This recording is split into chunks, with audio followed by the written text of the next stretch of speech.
ধানমন্ডিতে 700 জন মশক ও পরিচ্ছন্নতা কর্মী দিয়ে বিশেষ পরিচ্ছন্নতা মশক নিধন অভিযান শুরু করল ঢাকা দক্ষিণ সিটি কর্পোরেশন।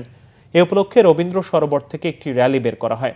ধানমন্ডি আবাসিক এলাকার বিভিন্ন রোড ঘুরে র্যালিটি Dhanmondi society, red crescent, DSCC সহ সরকারের বিভিন্ন পর্যায়ের কর্মকর্তারা এতে অংশ নেন।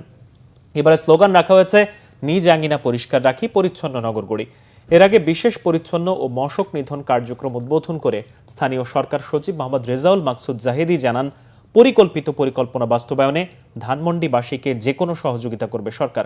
সকল এলাকার সোসাইটি এগিয়ে আসলে পরিষ্কার নগরী গড়ে তোলা সম্ভব বলেও মনে করেন তিনি।